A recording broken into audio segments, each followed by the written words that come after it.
Hoping this works. We got a new setup today. We're outside Brock University. Here's the man himself, Brock. There were some Palestinian protesters here. Not long ago, but just did an amazing interview with Francis Widdowson for the documentary at savefreespeech.ca. If you want to donate to that, you can go to savefreespeech.ca/donate or click on the donate button. It's going to be a good documentary, guys, let me tell you. Great interview with Francis. And we're going to go in. She's doing a Spectrum Street epistemology, which essentially is the question, should residential school denialism be illegal? That's the question today. Or I guess the statement is residential school denialism legal, I believe. Of the hour. How's it going? We gotta turn the mic back on. Anyway, some security people around, just so that you know. And they are saying that if you're going to film a student or anyone, then you just have to let them know that you're filming them for them to be in the shot. Okay. There has to be like they can't just be filmed unawares. Okay. That's the idea. Even though we're in public? Well, I was kind of quizzing them on the legalities of it, and it wasn't very clear as to what the legal requirements are for the permission and all this kind of stuff. Gotcha. But I'm not trying to create conflict. Anyway, it's pretty obvious people know that things are being filmed, but it's just that they're a bit sensitive about. Yeah. The I usually ask people on a live stream. I'm like, hey, we're live. Yeah. Do you want to talk about this? So let's first of all turn your mic on, because I think our mic, yours did not turn on properly. Yeah. No, it fell off, so it got. And Ron Thompson is here. So are we going to set it up here? We're going to do it over here. Okay, against the glass wall. Awesome. How's it going? We're live on YouTube. Do you want to chat with the people at home? Come on. The people at home. I'm not sure who the people at home would be, but Your it's up to fans, all your fans. Why are you choosing to stand next to Francis Widdowson, someone who's been vilified? Detested and vilified. well, I mean, I guess because usually it's quite common in these situations that people that stand next to Francis may have had run-ins of their own, and I've certainly had run-ins of my own at Brock. Yeah. I was on a hiring committee once where they said that they wouldn't consider a candidate because the candidate didn't share Brock's values. And I thought that was quite interesting because the values that they were saying that this person had were my values. And so I thought, well, if that person's not welcome at Brock and I got hired, how is that acceptable? And so that kind of led to me kind of seeing what was going on and having some concerns. And so then I think that I pay closer attention to the facts and to empirical evidence when I hear people critiqued and criticized. So with Francis, I mean, I've certainly seen her from a distance. I wasn't actually the one that first got in touch with her about Brock, but when I saw that she might be coming here, I certainly supported that because I've seen her work. I've seen what she stands for, and we don't agree on everything, but the point is that I don't think she is what people say that she is, and so I'm going to stand in her defense. She said something last night that I asked her about, which was residential schools being genocide is this sort of, what was it, doctrine? A prescribed doctrine. Prescribed doctrine of the university. I mean, how does that make you feel as a university professor? Royal University. Is it at Brock? I'd say I'm not aware of it being a prescribed doctrine here, but it's certainly something that certain members of administration kind of say. Sure. And I'm quite interested in that kind of discourse because I teach a course called Language and Power, where we look at concept creep, which is what's going on with a term like that. Concept creep, where you take one term that used to mean one thing, and then you apply it to a larger category, basically. And so you could say even something as kind of benign as the word justice. I used to think that justice had a particular meaning, and then probably in 2017, I was on a committee at Brock where they were talking about justice, and it meant something completely different. And that's kind of how you hook the public. People that are naive is that you use words that have a particular meaning to them. And so a word like genocide, obviously, if you tell people that a genocide happened, the conversation's done. They're not going to dispute that. So if you say something is unjust, or if you say something's inequitable, or if you say use those kinds of words, you're using them to affect the sort of power that elites use in order to both gain power and maintain power over people that don't really understand the way that they're using common terms. Right, and at the very least, it really turns the topic radioactive. If you bring up genocide or violence, who wants to be genocidal or violent? No one. So I really think the creep there helps encourage a culture of silence. Right. And actually, at Frances's first talk yesterday, I think it was at your first talk, you suggested that a better word would be culturicide, or was that Yes, at the later? that's correct. And the thing is, that's exactly, we should be creating new terms to address new concepts. We shouldn't be using old terms that aren't really appropriate. So, the United Nations, they define genocide in a particular way. I think Frances and I agree on that definition. But when you start adding adjectives, et cetera, to those kinds of words. Another thing, I was on a committee at Brock where a draft report was made with respect to, I guess, sexual assaults and harassment, and also potential racism on campus. And I was on the committee when a member of senior administration said to the person who was writing the draft report, I want you to open up the Word document and do a search and replace every instance of racism with racial violence and every instance of sexual harassment with sexual violence. That's concept creep. They were told to do that? They were told to do that, and then the new report came out, and all of those terms had been changed. And that's because there's something more powerful about catcalling, for example, which was listed under harassment, sexual violence.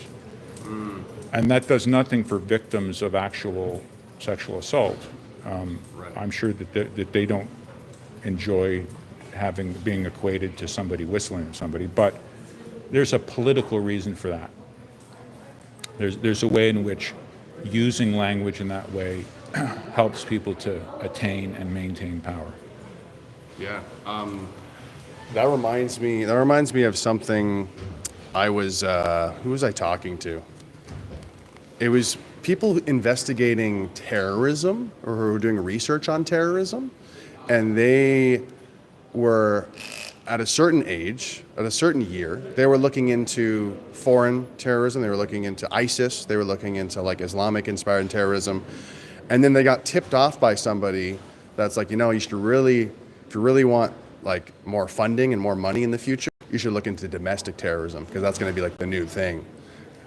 So can you comment on that in terms of like how maybe there's financial incentives to like, replace certain words in essays, and how that kind of trickles up into policy, or kind of like popular ideas that get pushed in the world of politics? So, one of the things that's really interesting to me is that historically this type of behavior was associated with the political right. So Chomsky, Noam Chomsky in the 1980s, late 80s, I think, wrote a book called Manufacturing Consent, in which he talked about how the media use language for the purpose of accumulating money, power, etc. And some of the examples that were given in that era were things like introduction of the term in war, collateral damage, which was a euphemism for civilian death. Collateral damage. Collateral damage. That was, I think that first appeared at the time of the first Gulf War. And so those kinds of tricks with language have been used to gain money or to gain influence or power for a long time, but now it's the political left that's using those. So to get to your point about whether there's a financial incentive, talking about those things, when I came to Brock, there were very few reports of sexual assault because sexual assault was defined in a particular way. Now there's been exponential growth in the report of sexual assaults because now whistling at someone is considered sexual assault. So with those statistics, they're able to hire a massive bureaucracy and an operation. And that's the financial incentive, is that people that use these kinds of language use them in order to say that they need more staff. And oftentimes those staff are friends of theirs from other places, lots of cronyism, etc. Nepotism. Or is that only family related? Nepotism is family related, but what's interesting is there was a report. Brock actually hired an external company to have a report conducted. I think it was in 2021, maybe it was released, where they did a survey of the climate at Brock University, and one of the main findings of that report was that people who work here are concerned about cronyism and nepotism. So, right. Just to change the subject, somebody in chat, Josephat, said, I grew up in Kamloops, and there used to be apple orchards all down the valley. There's literally a subdivision called Orchards Walk with an apple as its logo. Yes. And there were trees, apple trees or fruit trees that were pulled out of the apple orchard that was next to the Kamloops Indian Residential School after those trees had grown for about 60 years or so. And so we did get some information from someone who was involved as a student, like a summer student who was involved in pulling those trees out. I believe it was in the early 60s that those trees were pulled out. And so that is speculative on this person's part that some of those soil disturbances could be due to the trees being pulled out of the ground at that time, disturbing the soil. Right. So that's an interesting possible anomaly. Anomalies could be due to that, is one hypothesis. So I think we should set this stuff up, right? Try to get some students over here. And so I'm just thinking of where would you think would be the best place? We could do it right in front of here. I think if we can do it here, why not? Maybe even have it on. Can we use this counter? Yeah. Let's just do it that way, so we're not kicking these things around. And then I'm going to get these. I'm going to get these set up. Awesome. So We'll be talking to some Brock U students shortly. anyway, so You want to explain it? yeah, so these are the mats. This is Spectrum Street Epistemology. It's called Spectrum Street Epistemology, and it is about trying to get people to state what they think is true. So that's the first imperative or the first type of thing that we're trying to do. And this is a big problem at universities because there's a lot of self-censorship that's going on because people are afraid to say the wrong thing. And this encourages them to be able to say what they think is true. And so we're going to have a claim that we are going to put out there. And the claim that we've announced today, and there's going to be related claims, is the residential school denialism should be illegal. That's the claim.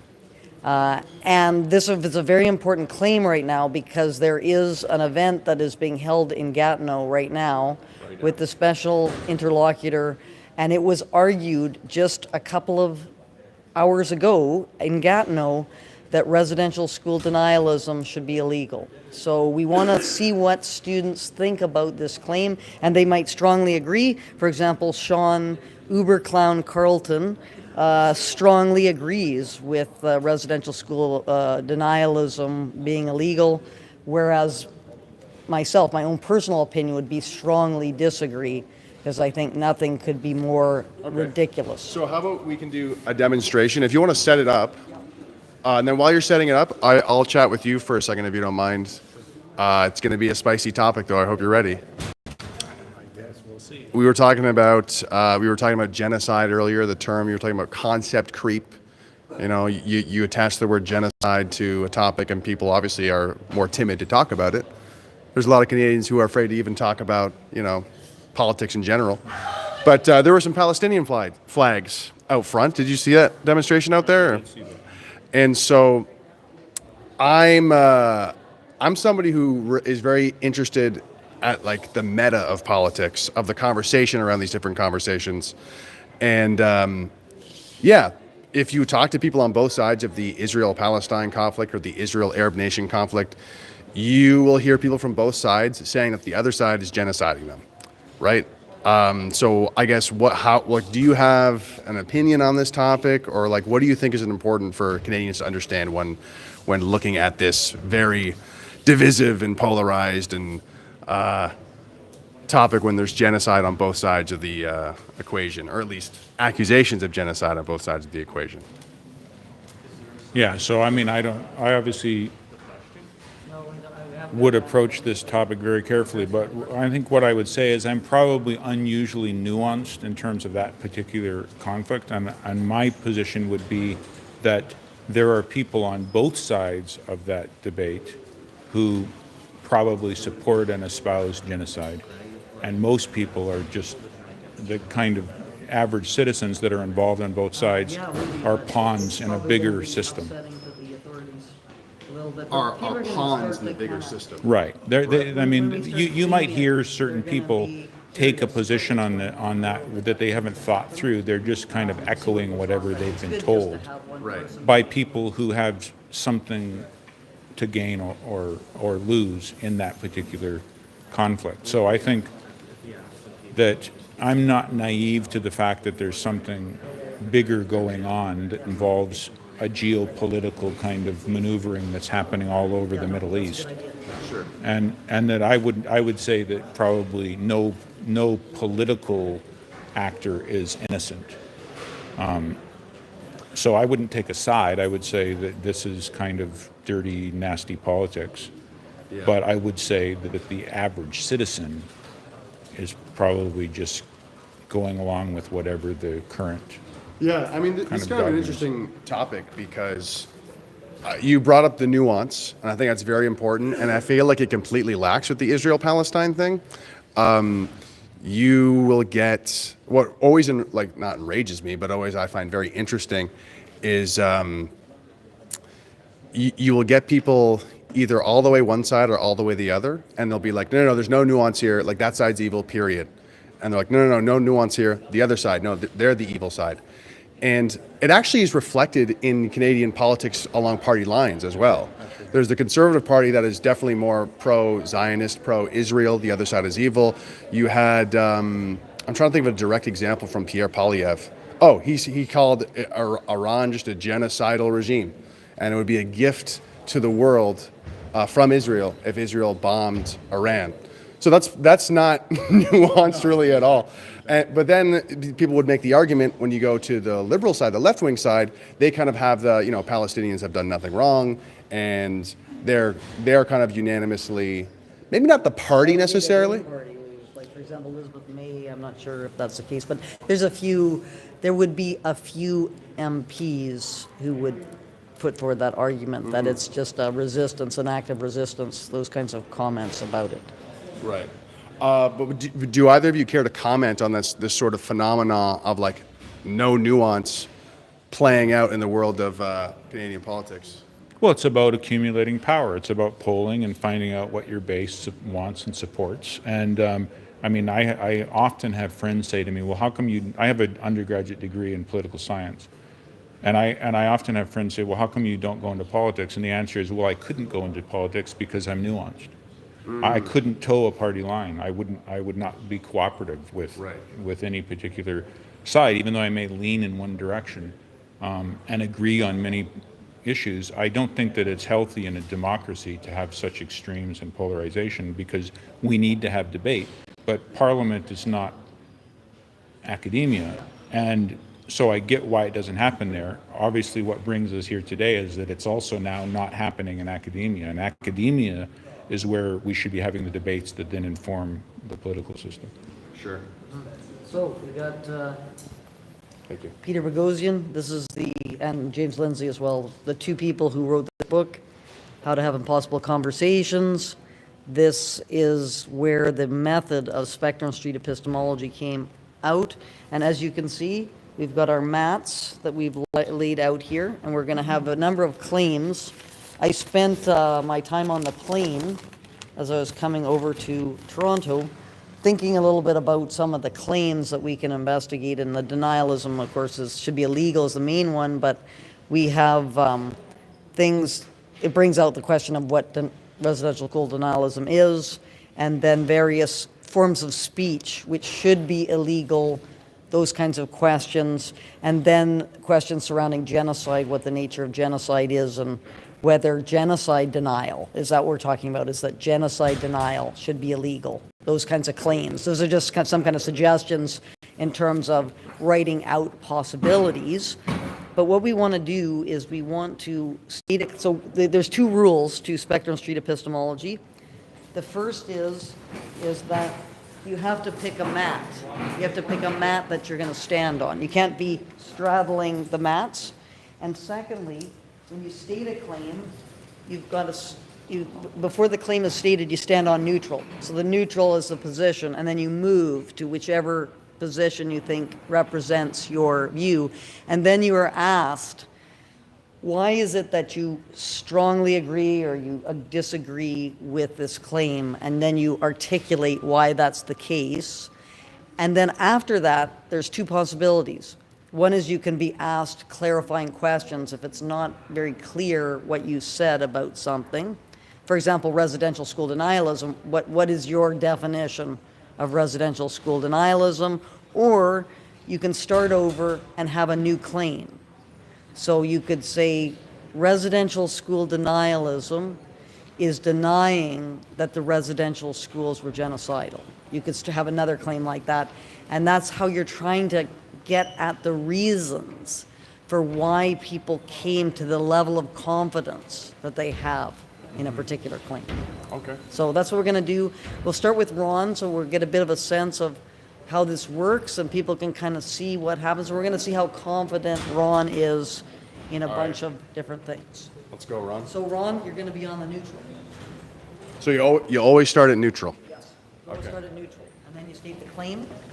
And so the claim is residential school denialism should be illegal. Move. What if I'm still neutral? You can stay on neutral. That's a. Okay. So Ron is on the strongly disagree mat. Why have you chosen the strongly disagree mat? I guess because I think if you can make any kind of speech illegal, then anything could be fair game. And so even if I don't actually hold a position on this particular issue, Yeah. I don't think that I would be safe if such a law was passed, because I can think of a lot of other things that are much more contentious that I might say or want to say, Okay. and that the government could then pass a law saying, you're not allowed to talk about that either. Okay. And so, like, historically, that's just not a good thing. That leads to totalitarianism. Okay, so, and this is another aspect of the method, is that you try as often as you can to repeat back what the person has put forward as their reasons, so that you don't misrepresent their position on this question. So, from what I can tell from what you said, is it's not so much residential school denialism itself, it's just general making speech illegal, because making speech illegal results in various kind of autocratic types of developments occurring when you make any form of speech illegal. Is that correct? Yeah, that's right, but it's probably beyond that, because it's also the fact that I think that when you have physical violence that happens, Yeah. that the precursor to that is shutting down speech. I think that the more that we're able to talk and listen and hear others' viewpoints that we may not agree with, that actually has the potential to prevent physical violence Okay. over the long term. Now, on specifically on the issue of residential school denialism, I'm probably would be perceived as being somewhat flippant on that because, as you've alluded to, I don't even know what that means. Okay. And I think that the do you way have any sense of what, like, how would you define residential school denialism? well, I think that how would I define it? I Yeah. mean, I think the way that people who use the term want people to understand it is that they want it to be understood to mean that someone says that residential schools are all good. So if you say that residential schools are all good, Right. you are a residential school denialist. Correct.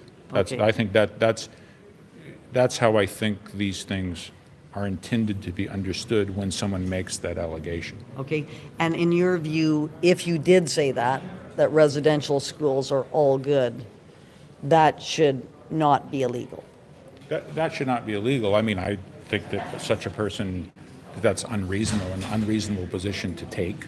I think that it is hurtful to some people, but I would say that that's not the point. The point is that people should be allowed to express things that are uncomfortable. If I don't want to hear them, well, then I will turn off the TV or turn off whatever it is, the person talking. Okay, this is the other thing that we tend to do in this method, is we try to see how confident people are about the strength of their position. So, like, what kind of evidence or arguments is there some evidence or some arguments that could be presented to you that would make you move to the disagree mat, like become less strongly disagree and more disagree? Like you mentioned, for example, that not making speech illegal, allowing people to discuss things, even things which are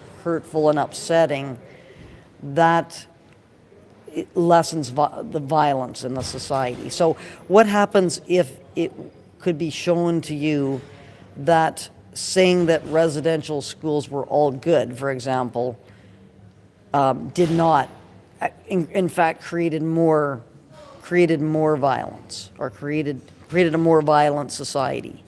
Would that result in you moving more to the disagree position, away from the strongly disagree? How much is that tied to your confidence in your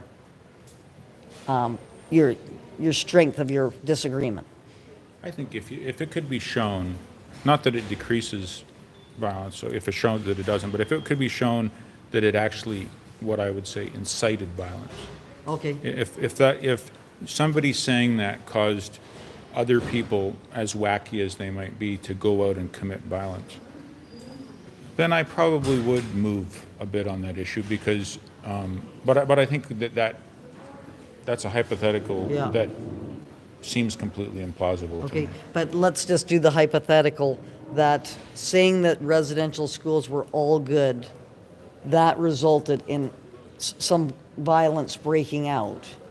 Would that result in you thinking that saying that leading to you to have a less strongly disagree position on saying the residential schools are all good should not be illegal? So would it be, you would be less certain about not having it illegal when you heard that there was some kind of violence that emerged from you saying residential schools were all good?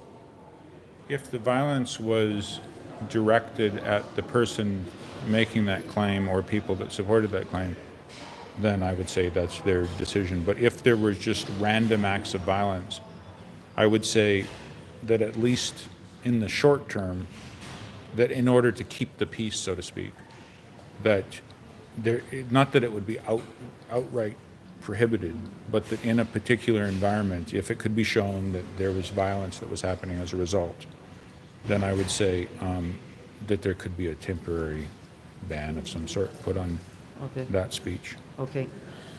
So I think maybe we'll do another claim. So we're going to move, Ron, if you can just go back to neutral. We'll test out a few more things. So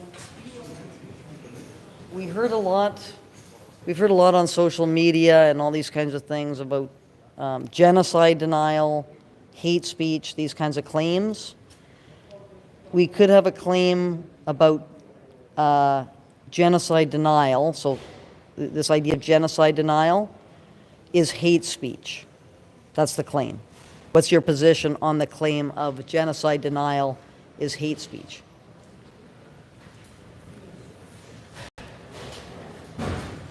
Very difficult to make a decision because there's a lot of nuance. Yes.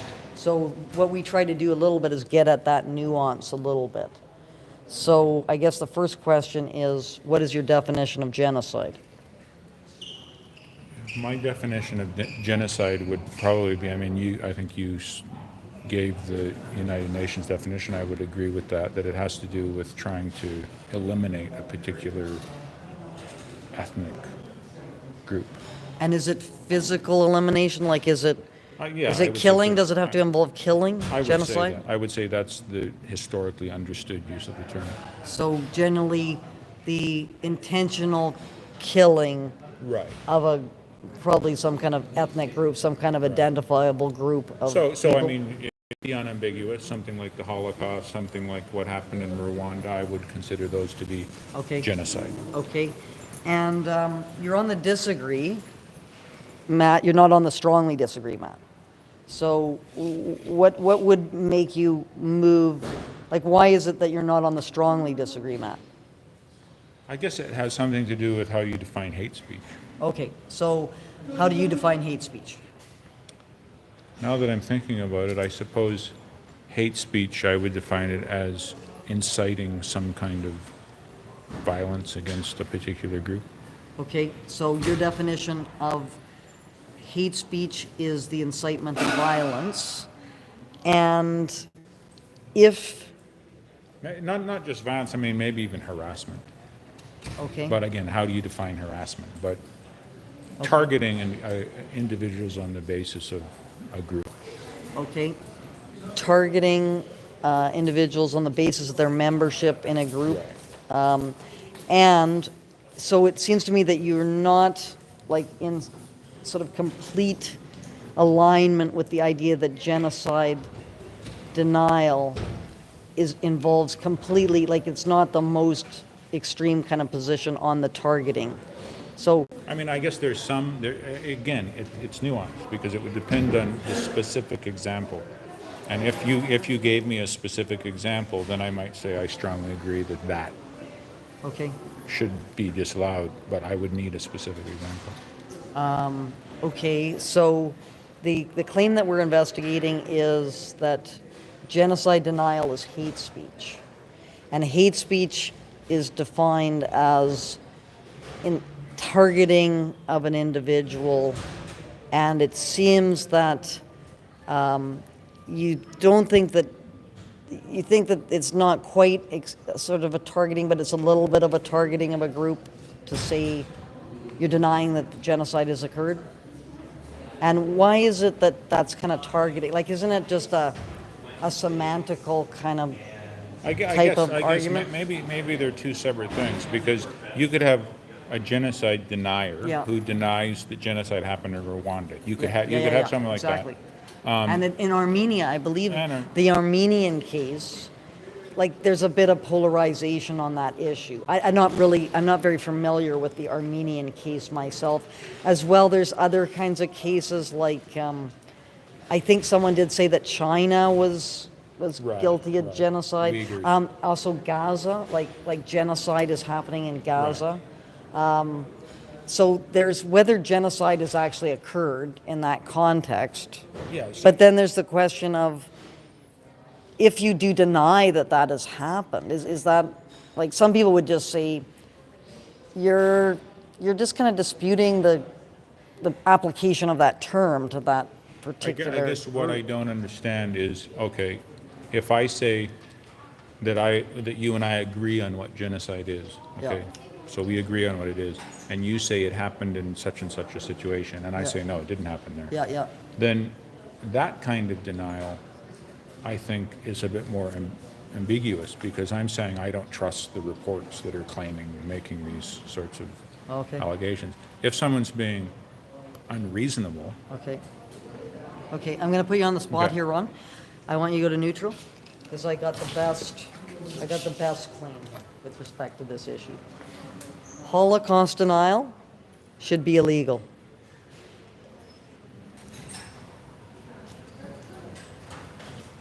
Okay. And so in terms of why you're strongly disagreeing on that, is that the same kind of reason? it's because it's not nuanced. So it's a blanket statement. Okay. There's many forms of Holocaust denial. Okay. I don't agree with any of them. Some of them might lead to violence. Some of them might not. I'm not going to have a law that just says you can't say that. Yeah. And so in order to have like to move to say yes, I would consider, or maybe we'll try another kind of thing about spectrum street epistemology, which is I'm gonna what happens often because I'm on the same I share the same position with you on Holocaust denial. I don't think it should be illegal. I think that it's kind of a silly kind of claim because I think it's quite well documented. Yeah, it's idiotic. So. But I don't think people should put in jail. I don't think that should happen. For those who don't know, Holocaust denial is a crime in Canada. It's under hate speech in the criminal code. Just so you guys know at home. Yes. So we're both, we're both opposed to that piece of legislation, and I think, in fact, that is connected to why we're dealing with this residential school denialism kind of issue now, because of course, some groups are saying, why are some groups protected under these legal things and other groups are not?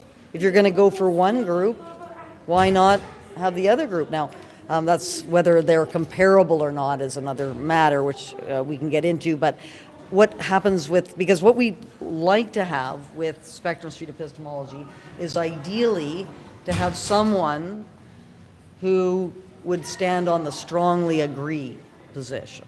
And so what happens in these cases, because most often people who do spectrum street epistemology, they're free speech people. That's why they're doing it, because they don't have any forbidden kinds of areas that they don't want to go into. So what you do is you flip a coin to get one person to, if you want to argue it yourself, or you want the other person to argue the opposite position. So we've flipped the coin. You won. Do you want to argue that position, or do you want you want to argue that position? Okay. And so Ron is going to take the position of the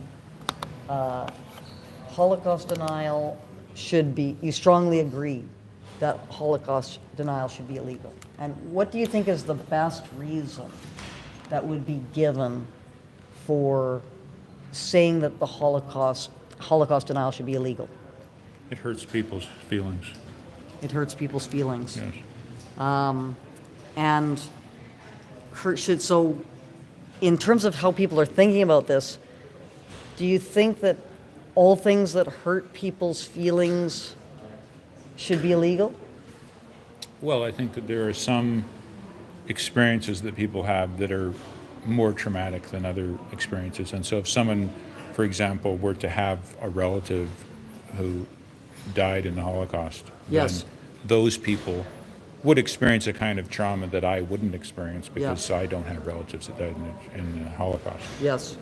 So in terms of other situations, if there are other genocidal circumstances or other very, very serious things that have happened and people deny that that's happened, should those things, if people are strongly agreeing that the Holocaust should be illegal, would they also argue that those other terrible events that happened, like I think it was actually Sandy Hook, there might have been something in the States about the Sandy Hook, the killing of all the children at that school, and I believe it's Alex Jones who was saying that was all kind of a hoax and this had been made up, and he got subjected to some kind of legal process, I believe, because He lost all his money.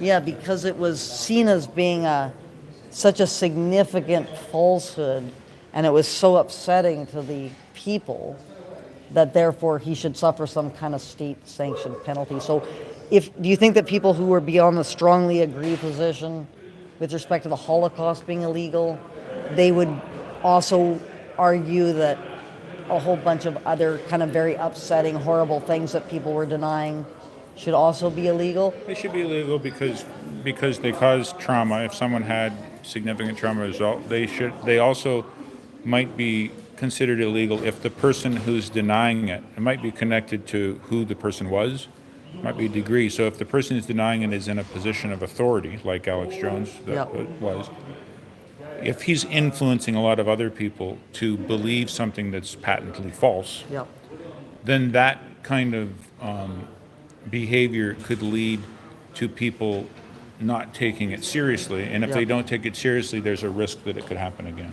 Okay, so in terms of the Holocaust denial being illegal, do you think that one of the best reasons possibly for that is that if people get away with denying the Holocaust, it minimizes what happened to the groups that were killed, or maybe just the Jewish population would be the one that would be the most kind of upset by that? It could result in another attempt to exterminate the Jewish population. Exactly. Is that kind of one of the downplaying? It's downplaying it, and so if you get enough people to believe that it didn't happen, then we don't learn from history. Okay. So it could happen again. Okay. And in thinking about that reason that you've just given, would that have any effect on the person who would strongly disagree with the Holocaust denial thing? And why wouldn't that be a convincing kind of reason? Because I think at the base of it, it has to do with what your position is on compelled speech. Okay. And if you believe that your thought life is connected with your ability to speak, that language and thought are the same thing, then if I'm not allowed to express myself, then basically that's going to lead to me not being able to think through these things and have them contested by other people.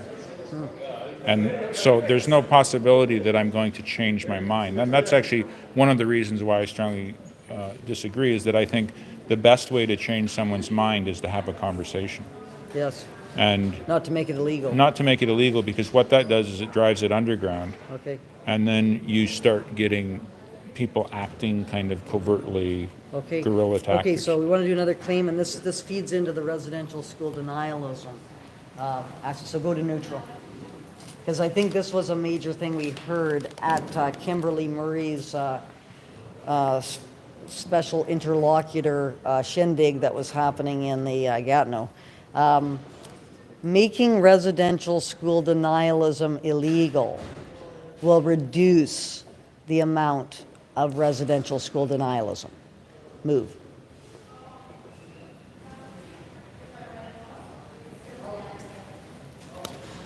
Okay. So, and that is sort of applies, I think, what you were talking about there with, and I thought that was very interesting, what you were saying about your thought life and your ability to articulate things. And if you're stopped from articulating certain ideas, your thoughts you're not really able to deal with your thoughts very effectively. Well, they're more fixed. Yes. There's less chance that you're going to become more nuanced. Yes. So, so that means that in terms of making residential school denialism, using your kind of ideas about that is it possible that would make people more, would you argue that it would make people more entrenched in their denialism? Well, they'll become more entrenched. What they'll do is they'll find other people like them. Yeah. Okay, so we tiptoe around these things. I think it was, I don't remember who the author was, but somebody used the term behavioral bilingualism in the Soviet Union. Yes. The idea being that the regime in the Soviet Union didn't win by suppressing free speech. It just moved it inside of homes, and people talked about it privately. And that's one of the great ironies, I think, of the current era in universities in Canada, is that when somebody tries to stop somebody from talking about a particular topic, and they say that there's harm that comes from it just being those words those basically sound waves occurring on this campus, okay? So there's something harmful about emitting those sound waves. The fact is that very similar sound waves, meaning very similar conversations, are held around campus all the time. It's just that we engage in behavioral bilingualism on our university campuses, where we say the right thing or don't say things in public, and we find compatriots in private where we talk about what our views are. And so there's lots of people at Brock who I talk about things with who would never say those things publicly, and we kind of reinforce those beliefs amongst each other and kind of build a kind of camaraderie around those beliefs, which does make them more entrenched. And I don't think that would be the case if I'm able to say my belief and have someone say, you know, I don't agree with that. Okay. Very interesting. Yeah. So, do you want to do a couple more claims, or what's your? I would definitely love to get some students involved. Yeah. What do you I mean, I was thinking I would just ask them, like, hey, do you want to be part of a thought experiment game or something? Yeah. You know? Could you start with something that's not on your list, like something simple? I do have a good claim to do, Okay. but I'm just thinking maybe we should, can I like move these around a bit? Or just because like they're all like upside down. If Okay. we all flip them, you know what I We mean? could turn them around, the other way around. Here, just hold this for a Yeah, second. yeah. As long as they're in the, like, gradations that they're supposed to be in. Okay, so you're doing the line. This is the other method that's done, is that you have the line instead of the horseshoe. Peter Boghossian, for some reason, puts it in a horseshoe. Part of it, I think, is because he's sort of I think you just turn it right side up. But if you start with the students by asking them something that's more immediately relevant to them, yeah. Like, what would you suggest? something like about, you know, universities, university food courts. Hey, do you guys want to be part of a thought experiment game? University food courts. Thought experiment? Yeah. What do we have to do? We state a claim, and then you stand on one of the mats based on how you feel about the claim, whether you agree with it or disagree with it. You want to? I think we do have to go. Yeah. That's okay. Thank you. Yeah, sorry. We have to go. We have a Nope, time nope, thing. no problem, no problem. Yeah, we got to keep asking. Okay. But Gotta I get think the you students thought involved. something like that first before you introduce something like university food services charges. I mean, I think we should go straight for it. If they say Really? yes, I think we should ask them the big question. Yeah, yeah. I do have one until we find somebody. I do have one in the meantime. Yeah. I can do it if you want. I think it'd be cool if you both did it at the same Yeah, time. yeah, let's move it. Because you think we're going to disagree? No, I think it's relevant to what we're talking about. Yep. All misinformation should be censored online.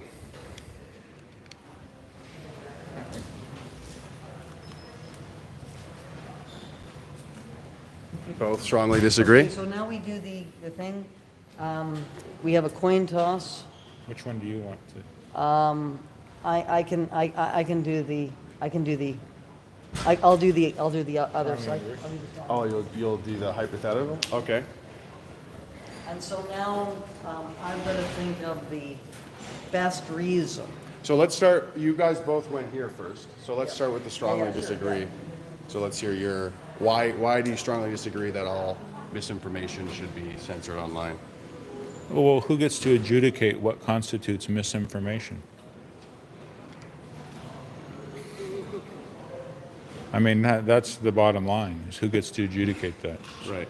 I think people listening to it should adjudicate it. There's a reason why I consume media on the left and right, so that I can try to come to some kind of understanding of where the truth may or may not lie.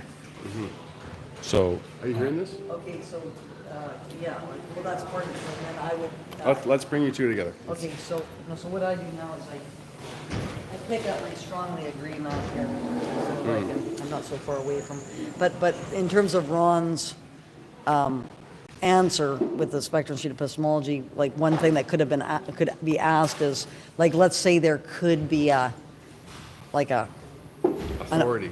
an authority who was able to make that determination about what was actually, if would that then result Yeah. that kind of question? Like if we get a super AI robot, Yeah. that's So going to then- determine what is misinformation and what so- is not for So misinformation. I'm going to think of the best reason that I can think of for this strongly agree position. I'm just trying to think about it. And I'm going to see if you can guess what my reason is that I have. That I've thought of Yes, he has to guess. in my head. Yep.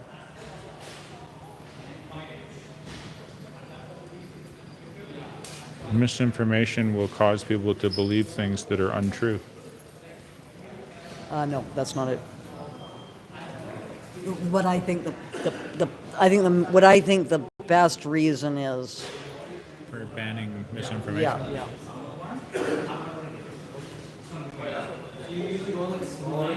I guess I don't know what it. So I think that the best reason is that if people believe untrue things, it can result in them acting in ways which are very harmful for other people. You guys want to play? Harmful, which are harmful to society. That could. So then, therefore, you have, and that was kind of the argument about COVID, like why the vaccine, like all the misinformation about vaccines should be, what was claimed to be, protecting what was people. claimed to be misinformation. Like I'm not an expert on that area, so I don't know what the whole ins and outs of that was. But I heard this kind of being made is that you need to sort of stop these kinds of claims from being made, because if you allow them to be there, people are not going to get vaccinated. And if they're not vaccinated, then this will result in this pandemic spreading all over the place. So in the public interest, we need to suppress that misinformation. Yeah. Yo, bro, do you want to play? You want to play the game we're playing? We're doing a thought experiment. We're doing a thought experiment of like free speech politics. Yeah. Yeah, it's so what's the claim again? We had the claim, the initial claim. Yeah.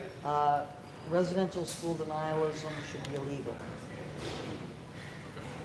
You wanna state which position? It's like the Jubilee videos. You go to disagree or agree, and then say why. Okay, cool. I just thought it looked like you were filming us or something. Okay, cool. Not that you can Cheers. feel free to film if you want to. We got to recruit some students here. We got to recruit some students. We almost got him on first control. Yeah. Just got to keep asking. In the meantime, Yeah, sure. okay, I'm gonna do some of these. Hey, do you guys want to do a thought experiment game? This guy's in a rush. He's catching a bus. Right there. Alex, They don't want to hear it. you want to participate in the thought experiment? Okay, sure, yeah. Let's go. Yeah. What do I do? Is it all right if we film you as well? Is that okay? Yeah, sure, no problem. So Awesome. you go on neutral. You just stand on neutral. You have to go to the, and there's only two rules. One is you stand on neutral. You just face the other way. That's good. You can't straddle the two. Yeah. You got to choose your mat. Yep. And we start on neutral. Okay. So we're looking at the question of the residential schools today. Oh, And so I'm not sure if you know this, but I do. in Gatineau, there is currently a thing going on now where there was a panel saying that residential school denialism should be made illegal. That was the claim. the denial of. Resident was called residential school Yeah. denialism. So It should be made illegal? yeah. Yeah. And so what's your where would you stand on that issue? It should be illegal. Yes. Okay. And so why would you strongly disagree with the claim that residential school denialism should be illegal? Freedom of speech, of course. Okay. Yeah. And what is your how would you define residential school denialism? Like people, do you mean that people, they will deny what happened in the residential school for the native people? That could be a definition of it. Yeah, Like we're not sure. In your view, when you hear the words residential school denialism, Yeah, that is what came Is to my that mind. what you think? Yeah. That it denies, what do you think it's denying? Denying that those children were mistreated or killed okay. somehow like and died Okay. 100 years ago. Okay, so that your view of residential school denialism is that people are denying that the residential schools caused harm to indigenous people, or denying that indigenous people died, or I'm just trying to get a bit of a sense of what your thoughts are. Denying people were mistreated. The children were mistreated. Okay, Yeah. so the denial that residential school, Yeah. that like Jubilee, indigenous children were mistreated. Yeah. And so you said that you strongly disagree with making that illegal Yeah. because of free speech. Yeah. And so what is it about free speech that you think, why do you think that things concerning free speech should not be made illegal? Like what is it about free speech which makes you think that it should be protected Well, from things being I believe people can say whatever they say. Yeah. Right, like I mean, like if today we can illegalize this residential topic, Yeah. tomorrow they can illegalize anything, Okay. right? What if tomorrow you illegalize something that I believe in strongly or that benefits me, Okay. right? Yeah. And would there be any evidence or arguments that would make you less confident in your position? No, because I believe in freedom of speech. I may not agree with their opinion, what they say, but I would say I would want to protect their right of speaking their mind. Okay. I got a question. Yes, sir. But shouldn't we trust our government to pass a law that's going to? Are you kidding me? No, I don't know. I do not trust the government. I never trusted the government. No, I was not born and raised in Canada. I was born and raised in a country. The government spreads all kinds of lies. I never, ever believe in the government since the day I was born. Since like how I was, brought up. No, and that's why I immigrated to Canada, because I believe I can, have the freedom of speech. Then I learned that we actually don't have freedom of speech, after my 20s. But well, it's still much better than my old country. So. Okay. And if we can just Yeah. oppose upon you for one more claim, if you could just go back to neutral. Yeah, sure. Sorry about that. Okay. So, no speech, no instances of speech. People should be able to say anything, and it should never be illegal. Yeah. So, where would you move? Where would you move on in terms of your? Would it be the same? What mat would you be on? No speech should be illegal. Speech should be illegal. You would strongly agree with yeah, that. no speech should be illegal. Okay. Right. And even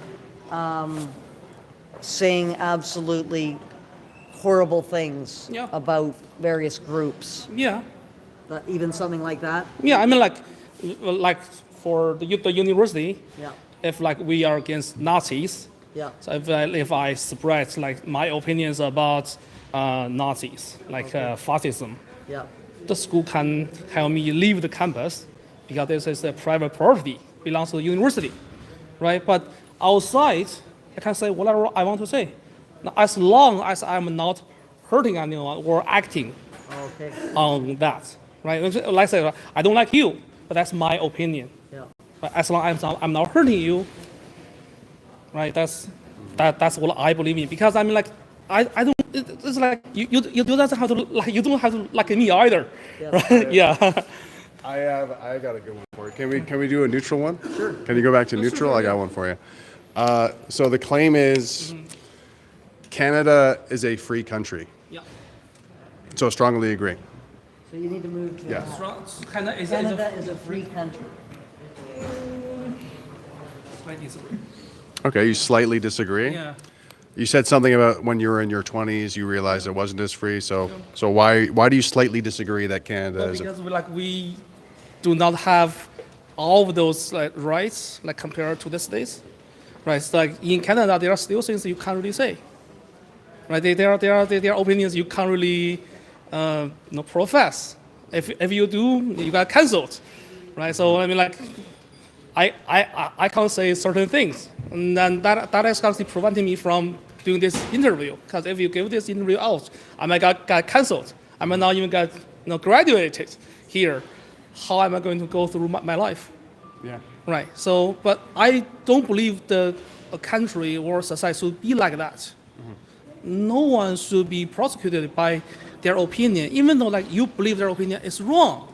See, that's exactly what happened in Nazi Germany. Back then, like probably like 80% of people think Hitler was right, and anyone who opposed him was like, no, you're wrong. Then you got get out there or be killed. Now try to put yourself into their shoes. So, what do you think needs to change in Canada for you to move further towards it agreeing that it's a free country? What would need to change? I don't know, change the constitution. There's really nothing much you can do. There are various countries in the world, and Canada is what Canada is. It's not the United States. If you like the United States so much, you can move to the United States. Yeah, but I like Canada much better than the United States, other on the freedom of speech part. So yeah, yep. Awesome. Yeah. So I think, thank you so much. No problem. That was great. Oh yeah, am I going to get cancelled by this? We will see. Yeah, We will no, see. I think it was pretty innocuous. Don't come to class. Right? Thank you very much. Thank you. Don't come to my class next week. Yeah, got cancelled. Okay. Thank you so much. Thanks a lot. Appreciate it. Okay, I think we're Total I Chad. think Total we- Chad, bro. I think we've been doing about an hour or so. Is that correct? Or we want Hey, you want to do a thought experiment? Let's go. Let's Excellent. go. You're okay being recorded? Yeah, for sure. Amazing. So what do you want to do the same one, or do you want Yeah, to let's do the one you started with. Okay. Or we could do like the Holocaust denial one. That's a little bit more. Good. Holocaust? Yeah, let's stick with the residential school one. It's more Residential topical. school. So we're talking about the residential schools because of in Gatineau right now. There's a special interlocutor is talking about what's called residential school denialism, and we're trying to figure out. They're claiming that residential school denialism should be illegal. What is denialism? Like, what are they denying? Okay, so that's a good question. We're trying to figure that out. Sean Carlton, who is a professor from the University of Manitoba, says his definition of residential school denialism is distorting facts about the residential schools so that reconciliation is impeded and the colonial status quo is upheld. That is his definition of residential. So do you think that should be illegal? They're arguing that should be illegal. Do you strongly agree, strongly disagree? You've heard of the residential school stuff, have you? No, I actually haven't. That's why, I have no clue. That's why I'm trying to ask. I don't even understand the definition that's going on. Is Brock a residential school because people live here? No, it was for the indigenous children between 1870 and about 1996. Yeah, Indigenous so- children were in residential schools. Yeah. It was a kind of an assimilationist policy that existed to, some say to erase their culture. Others say it was for providing. Did you ever seen all those orange flags and it's every child matters and there's the mass graves that they found of the indigenous kids? Did you ever hear about that type of stuff? I've seen the orange flags and what are you talking about? Yeah. So in Canadian history, they're saying there's these residential schools and they found a bunch of bodies in 2021, they claim that they found a bunch of bodies, and the sort of implication is these residential schools run by priests and pastors, Catholic priests and pastors, genocided a bunch of native kids, indigenous or And now they want to pass legislation to say that if you deny that it was genocide, then it should be illegal. Yeah. So So what would be your position on that? Or My would you position is I don't support the genocide. So you guys tell me what side I should go. No, it's not whether you support the genocide. It's whether if someone, let's say, says no, that wasn't genocide. Yeah. What happened there? It was a bunch of. There weren't, in fact, any. There's no graves of murdered children that exist. yeah, if someone were to contest the history and say, oh, I don't know, I don't think it was genocide. I think they got sick because it was way back in the day. should that person go to jail for like disagreeing with the narrative? No. Like, they can disagree whatever they want, but like facts are facts, right? So like Yeah. the police will tell us and people will tell us, right? But let's say if people deny the facts. If they're denying the facts, what's claimed to be the facts, So should that be illegal? When people deny the facts about the residential schools? No, necessarily. Like the law, I guess, is above everybody. Like, well, that's what the law says, right? So like if the law is like stating these things and there's a reason why there's in place, then I guess like not. But like if they are false, then like yeah, might as well legalize them, right? Like might as well legalize schools, right? Like the schools with, like whatever they claim, like the private schools or whatever, right? But But let's say there is a fact about, like this is what happened with Kamloops Indian Residential School. It was stated that the remains of 215 children had been found at that residential school. That was claimed in but 2021. there's no graves and there's no children that were like actually found or like Well, has death certificates. this is a bit under dispute, but Contested, right? yeah, like people are saying, some people are saying that no, that's not the case. Other people are saying that it is, but the people who are saying that it is are saying that if you dispute that and say it's not a fact, you are a residential school denialist and that should be illegal. But do you think that if you are disputing facts about No. residential school No, genocide, everyone's like can dispute whatever they want. so Like, would you like, where would you be in terms of? I would disagree. Like, I would slightly disagree. Okay. Like slightly disagree with my answer that Okay. because like there probably is some things and like I can see why they're saying that, but it's not the like correct approach to saying like yeah it's 100% illegal. Okay, so why do you think that denying facts about the residential schools, why do you think that that shouldn't be illegal? That's why, right? Like it shouldn't be illegal because like you can deny the facts and like you can do whatever, but it's not like illegal according to the law, is it? Like Well, they're claiming that this should be They made a want to law. pass a law They wanna to pass a make law. it illegal. no, definitely not. Like in my opinion, no. And why is that? Why do you not think it should be made illegal? Because like the people that are disputing it, they're not the ones that created the crime, right?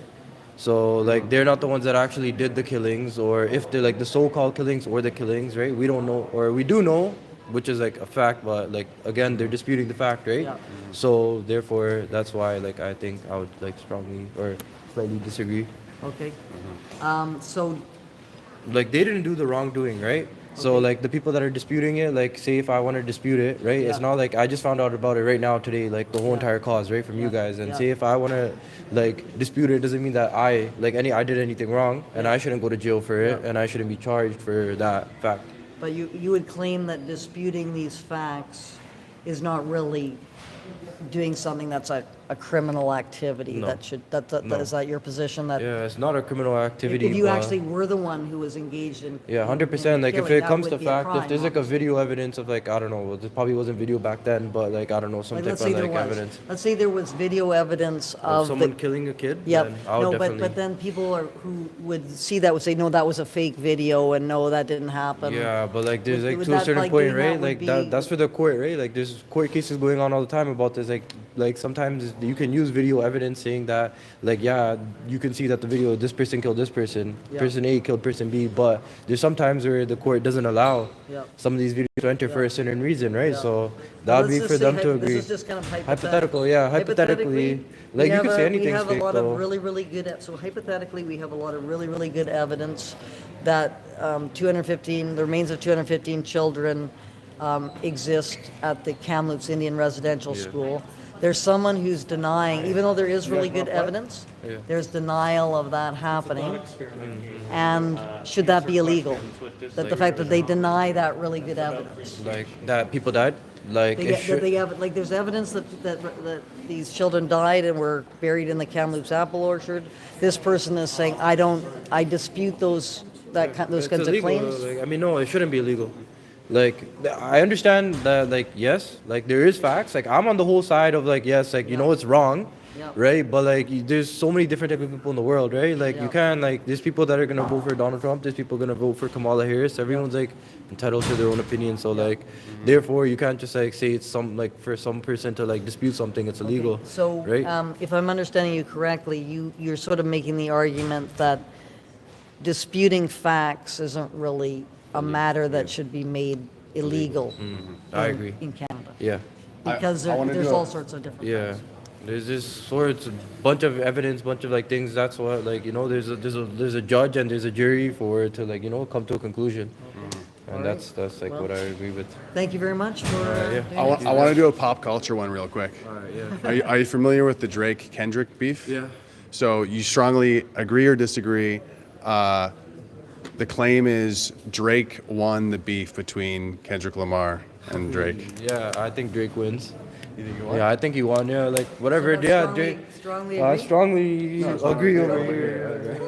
100%. Like. And so what is this? What is this? I don't even know anything It's about this. Just about like. on. I don't know anything about It's this. just about like two rappers and they started like dissing. They have like diss tracks going back and forth, and Yeah. like it's about like stuff that happened previously and like whatever like conflicts they have between each other. Okay. But I say Drake won because Drake is, you know, like the bigger man. Like he has like, I don't know, there's no one that's above Drake.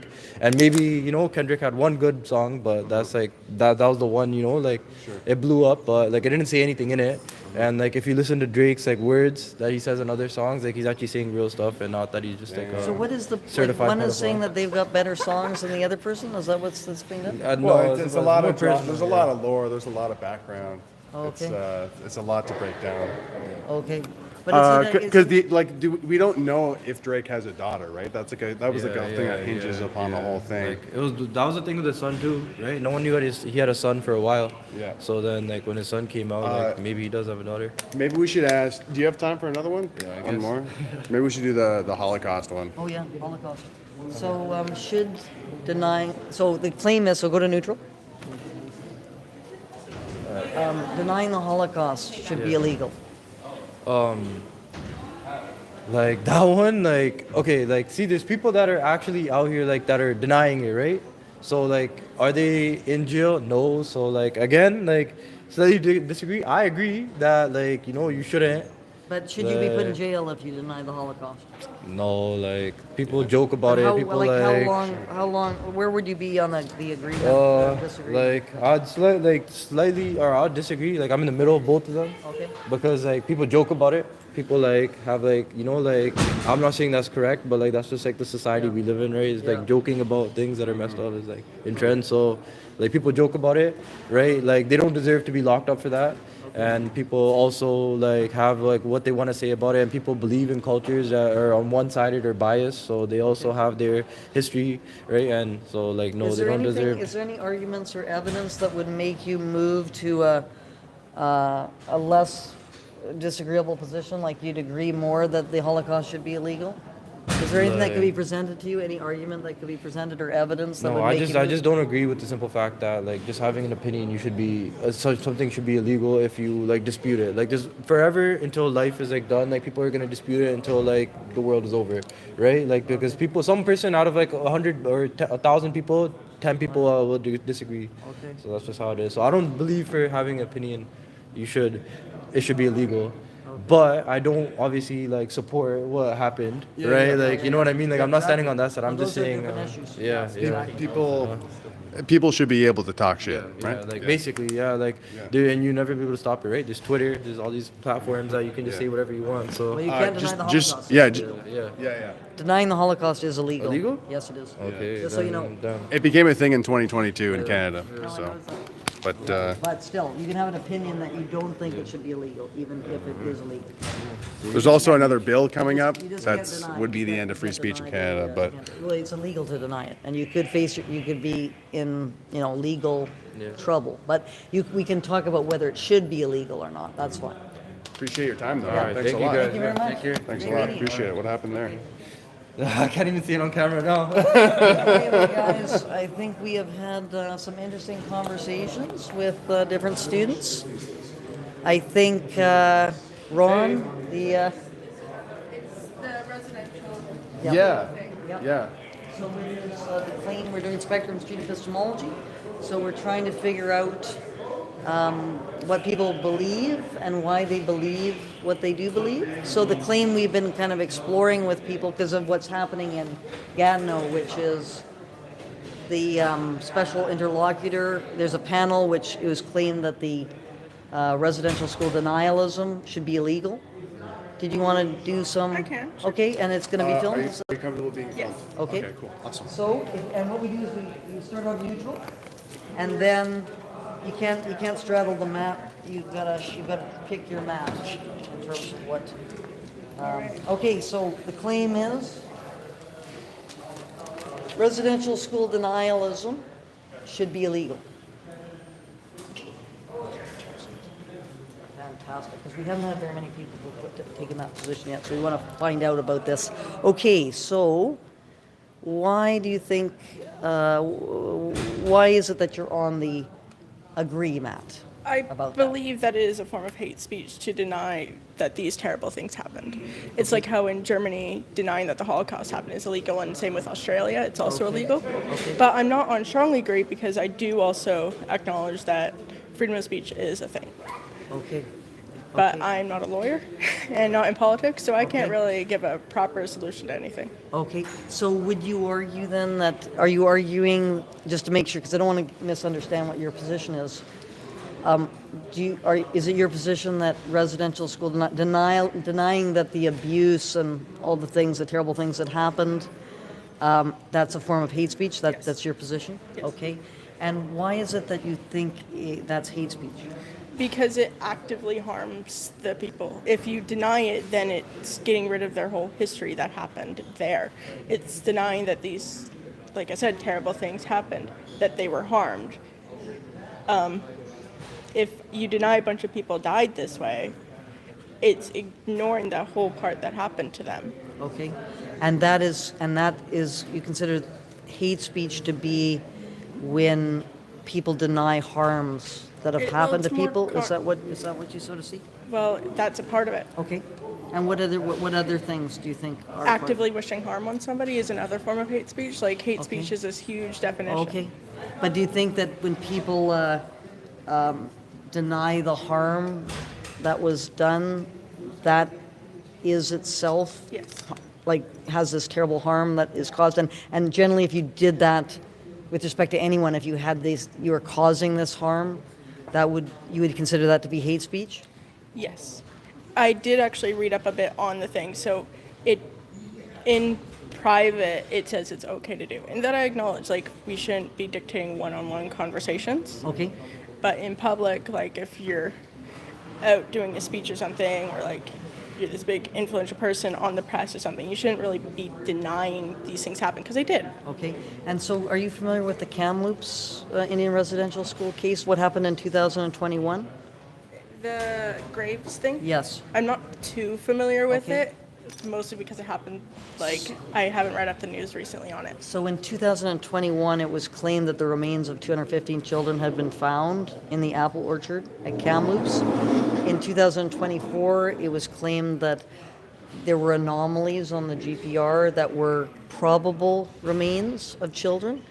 So if there was someone who was writing things saying they were denying that there were any remains of children that were existing at Kamloops, would that be something that you would consider to be hate speech? I'd say I'm more neutral on the topic. Part of that is due to my lack of knowledge on it, but unlike with residential schools, we have clear and cut Okay. evidence that residential Yeah. schools happen. Like, Yes, we yes. still have survivors. With those unmarked graves, I'm not sure if there are, well, obviously there aren't survivors, but I'm not sure if somebody saw people putting children in there. I'm not sure if we've had, like, more than just what they found, because there were those anomalies, so Okay. I'm not sure. Okay, okay. And in terms of movement, like, so from what I can tell from what you're saying, people who deny that the residential schools were harmful, like that kind of thing, saying that there was no abuse that happened, that sort of thing, that's what you're considering to be Hate speech. residential school denialism? So is there anything that would make you move towards the slightly agree, more towards the less strongly agree with the claim that residential school denialism should be illegal. Is there any kind of evidence or arguments that could be presented to you that would make you move in more There- towards the disagree? There is the freedom of speech argument Okay. that I do understand and I do get, because many people don't want the government like monitoring what they talk about. Okay. But that's when I also look at other governments, like I said, Germany and Australia, where they make Holocaust now illegal. Yes. So do you So- think that's kind of equivalent? Like denying the residential schools is got quite a few similarities to denying the Holocaust? Yes. And so the fact that we have Holocaust denial is illegal, that would kind of make sense then. If you have Holocaust denial being illegal and the residential schools denying the abuse and everything that happened in the residential schools, that would sort of by inference mean that the denying the residential schools, the abuse and everything also should be illegal? Yes. So it kind of sets a precedent, perhaps, about that? Yes. Any thoughts, Greg, about more drilling down on claims or anything like that? No, I appreciate you taking the time. Yeah. I guess, well, first of all, did you know that Holocaust denial is actually already illegal in Canada as well? I did not know it was illegal in Yes, Canada. that is. Yeah, that happened in 2022. And so that's one of the big reasons given for why residential school denialism should be illegal too, because why would you have one group that was going to be have all this kind of denial about their history and what happened to them, yet other groups it's okay to deny what they claim happened to their situation historically. Yeah. That's sort of, so it's kind of an interesting kind of parallel that's often brought up. Do you think there should be, so there's a bill called Bill C-63 that's going to, I think, be the end of free speech in Canada, because it's going to really broaden the definition of hate speech. Do you think it should be legal, or sorry, I guess the claim to do it from this method, it should be illegal to detest or vilify someone or a group of people. That's the claim. It all depends on what's happening. Like if you're saying like an Indigenous person did something that was wrong, that shouldn't be made illegal. Like, hey, they can do wrong. But if you're saying all Indigenous people are terrible human beings and they should all go away, that could kind of be hate speech, if you get what I mean. Sure. So I'm going to be a stickler here because in this piece of legislation, I haven't read it, so I don't know. No, it's okay. That's okay. That's why I've done the research to tell you, to ask you about this.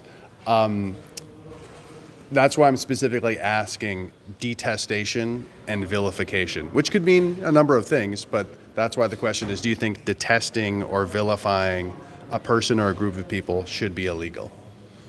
And we can talk it out, whether you slightly agree or slightly disagree.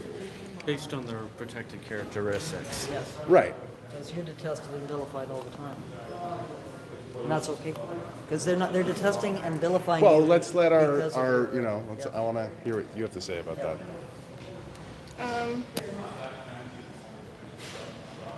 Or maybe you could dramatically walk to one of the things first and then It's answer. a hard question because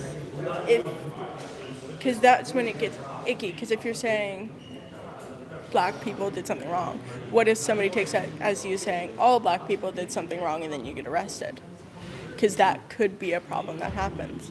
So that's when it gets. That's why I'm saying in the neutral is like, because that's where it does get iffy, like you said with freedom of speech. So I'm not really sure on either side. Yeah, no, I totally agree, because that's kind of why I started this project. I started a website, I'll leave you the card, but it's, right now we have a very kind of specific line on most hate speech, which is like, you tell, like, we should commit violence against these people. Like that's the line right now, where you encourage violence, you incite violence. That seems like a firm line of like encouraging people to commit crimes, basically.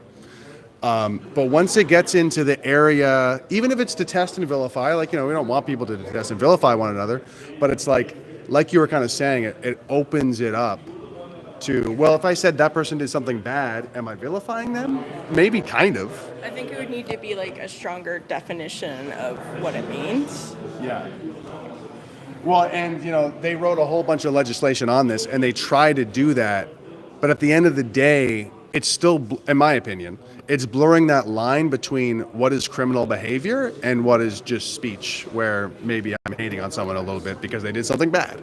So, anyway, that's my take on that. I But can't give a full opinion on it because I haven't read the legislation. Like I haven't. Anyway, I think we're coming to the end of the. if you want to find out more, you can go to sayfreespeech.ca. Would you be down to do one more? I think that No, guy no, I just. can't. I gotta get. You got to get going. Thank you so much for your time, by the way. Thank you so much. We really appreciate hearing Yeah, your sure. perspective. So you're out of here? That's great. Yeah, no, I gotta. Okay, you don't want to do this one last guy? No, I gotta go. Okay. Well, Maybe me and you. yeah, me and you will do it. Yeah, All right. yeah, you guys can. All right, say I'm goodbye gonna, to the I'm live gonna move on stream. that. So. Where do they go? Thank you very much. Appreciate it. Where do they go to see you? Wokeacademy.info. I'm on Facebook, and I'm on. There's a Twitter account, wokeacademy.info, which is at Woke Academy. So I can be seen there. Anyway, that's been a very interesting. I think we got some interesting opinions. Yeah, not bad. And it's been a good day. All right, thanks a lot. Thanks a lot. Thanks a lot. Okay. That's going to be it for us on the live stream. I guess that's a wrap. Hey, no problem. No problem. I mean, maybe we could try to, talk to people about free speech for a bit. What do you think? If you want. Might be kind of fun. Maybe we'll try that for a bit. Chat, what do you guys think? Chat. What's up? Chat. On the way. Yeah, we could. Hey, you guys want to talk about free speech? It's like super fun, like viral man on the street video. Totally cool. Totally Chad. It entails us asking you questions just about like politics or free speech. Okay. Yeah. No worries. The youth, guys. The youth. What do you think? Should we wrap it up? Should we keep going or what? Well, let's go on the way and see if we can catch him. Okay, cool. That's fair enough. Do you want to talk about free speech, sir? I don't think so, no. All right, so we're going to go... Oh, get the microphone. Derp. Hey, I'm going to take this from you. Oh yeah. But also, it's been a pleasure meeting you in Great. person. Yeah. Yeah, I'm excited. That interview we did was great. Yeah, and that's unfortunate. That woman who came, I was so tired. I could not really get drilled down on any. If we got her to begin with, that would have been fantastic. Because she was doing to find out why people think the residential school denialism. Yeah. Is a really important thing to try to figure out. Did you explain to that guy? Oh, what guy? What? The guy you were talking to, he didn't seem to know what residential school is. Yeah, no, he didn't know much about. He knew a lot about the Drake Kendrick beef. He didn't know anything about the rest. That's why I wanted to ask him, because I'm like, I have a feeling we'll ask him about Kendrick and Drake, and this guy will just be super passionate about that. And then Francis was like, "What are you talking about?" I'm like, what? What is that? I know I've heard vaguely about that. But I mean, that's interesting that he doesn't have a clue about that other stuff. I mean, that's the interesting thing about the modern era is like if you don't watch certain, people don't always watch TV, they watch their phones. And if they're not on the algorithm where they're learning about like Canadian politics and like residential schools, you're never going to hear about it. Why would you hear about it? The overwhelming majority of the population don't have a clue. It's true. And I think that it's quite interesting, like if you come to Brock on Orange Shirt Day, unlike universities like Regina and Alberta and stuff where you're in the West, if you come to Brock on Orange Shirt Day, the only people wearing orange shirts are administrators. And I don't think anyone else is even aware of it, except this year it was a holiday, so maybe they were aware of it. But Cool. All right. We're going to talk to some Brock students. Any advice? Well, I think that what you're doing is fun. Like you have a very personable way of approaching people, and they'll feel they'll feel at ease when the way you're kind of. Aw, thanks. Yeah. No, I think you're doing a great job. Thank you. Yeah, I think it's actually much easier for you guys to approach them than old crusty professors. Yeah, but we're two white men, though. So, no, we're two colonizers. Well, I actually think if you stay away from certain departments, Yeah. that this awareness of whiteness and that sort of thing, they're not even aware of it. Right. So, like, if you talk about this stuff outside of the university, no one's heard of it. But even within the university, Try to get that guy. people have. Okay. Hey there, sir. How you doing? Do you want to talk about free speech and stuff? I saw the flag on your hat. Just curious if you wanted to share an opinion. Sure. We'd be recording it. That's all right with you? Sure. Oh, sure. Can you hold both of these by chance? Just so we can. Where are you guys from? I started a website called SaveFreeSpeech.ca, and we're collecting content for that. We're filming a documentary. We're trying to do some man on the street stuff as well. This is a new setup. This is a new mic setup. Bear with me. What does this bill exactly do? I argue that it would be the end of free speech in Canada because it basically broadens the definition of hatred to mean detestation and vilification. And you got the Palestine flag. They would want to make what was it again? Something to do with genocide? Oh yeah, calling to genocide would be life imprisonment. Yeah. Yeah. Is that also the same bill that would talk about how mentioning Palestine or having any support for? Sorry, let's turn around here and get a cool background. Sure. Is this the same bill that tells you that you can't say what's happening in Palestine is a genocide? I mean, so no. Is there a bill specific to that? I think there's a bill that broadens what anti-Semitism means. Okay. It definitely would. So there is in 2022 they slipped into the budget that Holocaust denial is illegal. So that's already illegal.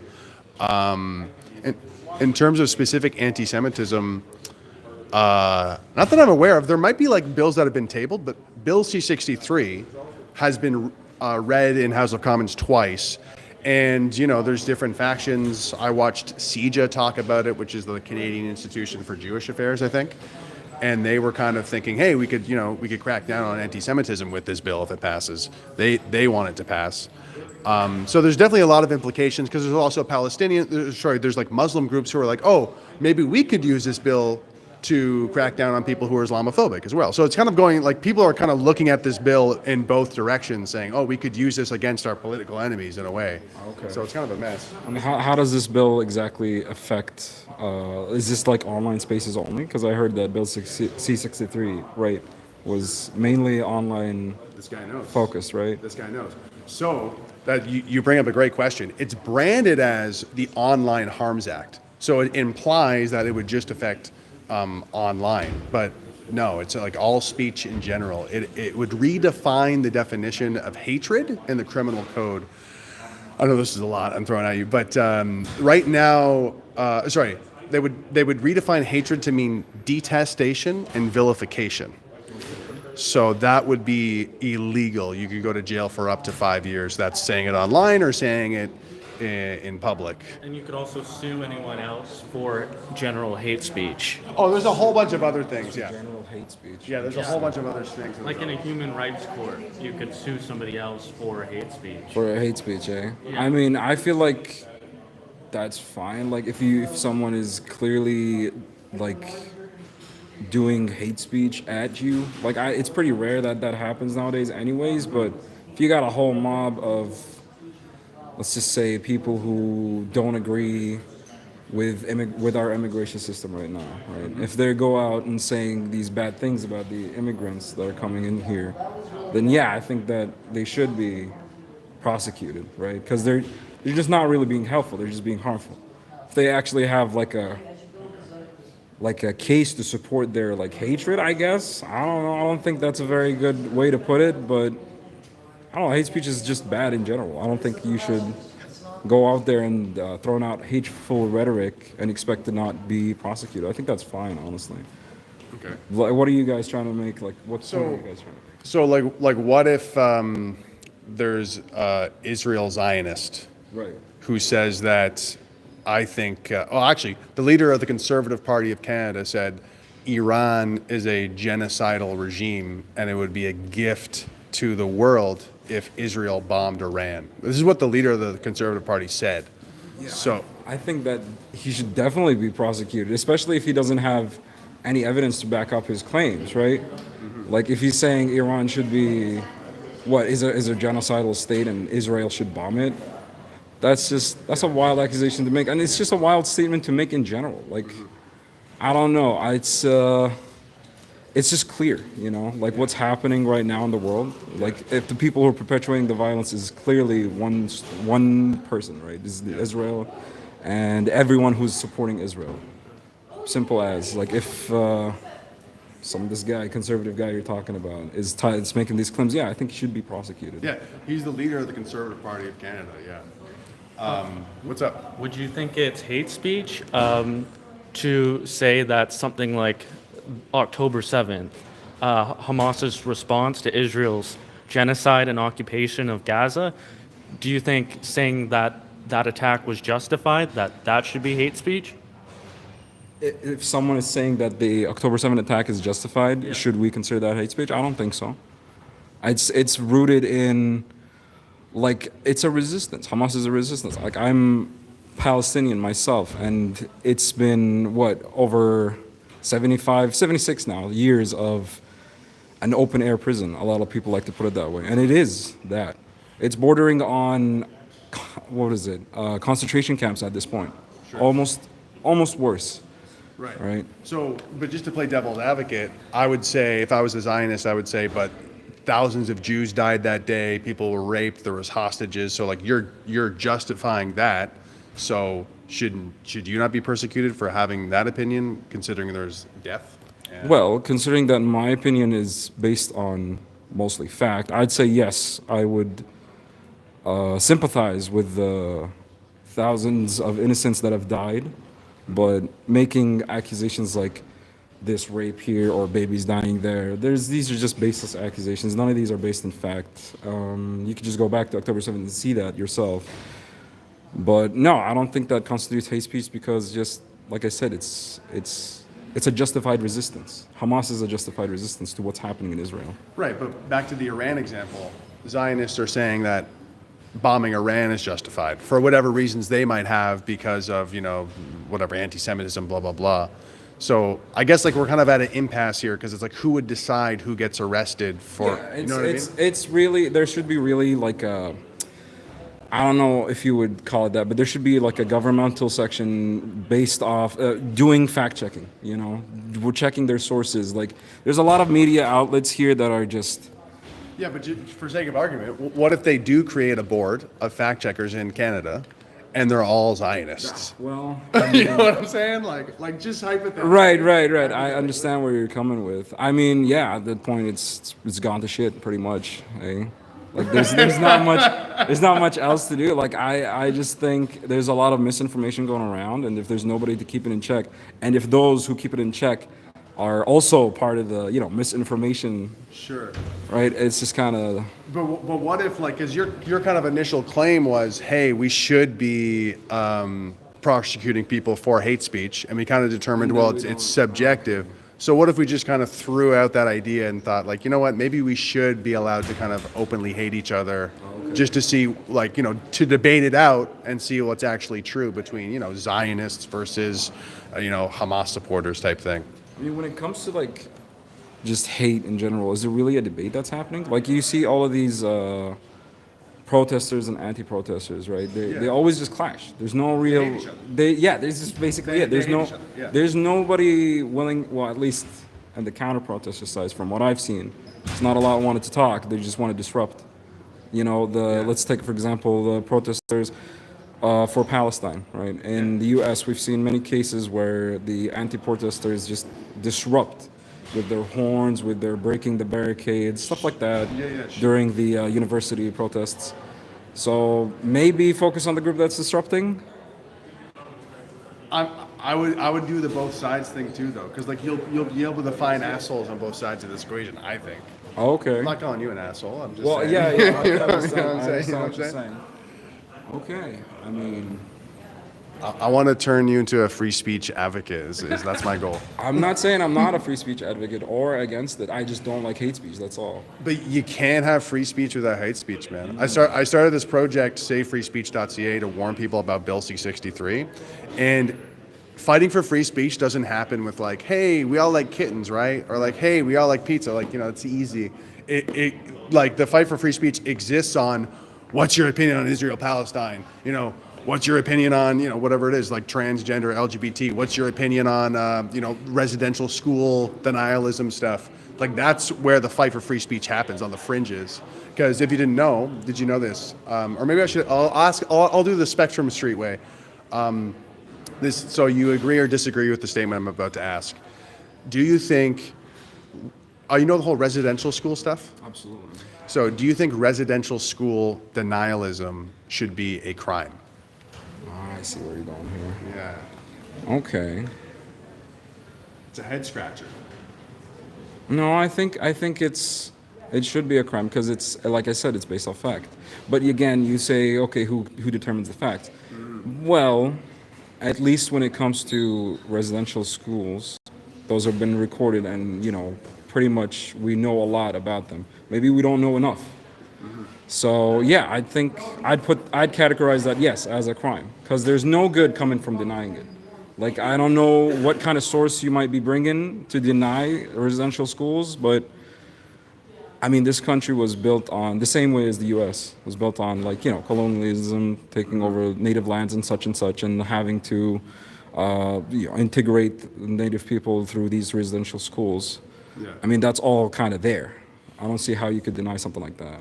Yeah, so there's definitely horrible things that have happened throughout history, but like there are like even a few facts you could bring up that sort of start to poke holes in like the oversimplified, like it was just colonizers, it was just genociders. Like, for example, some indigenous parents advocated for residential schools. And there's also like a lot of contention between these unmarked graves, because some of them are actually just old cemeteries where the stuff got dismantled. And also it used to be 215. Now they're saying it's only 200. Like the total residential schools? No, like, you know, the sort of anomalies that they found on the GPR stuff. And people are saying, well, like, why are we assuming, like, historians who have looked into this, we were just with one, Frances Widdowson, she actually got fired potentially for having this opinion.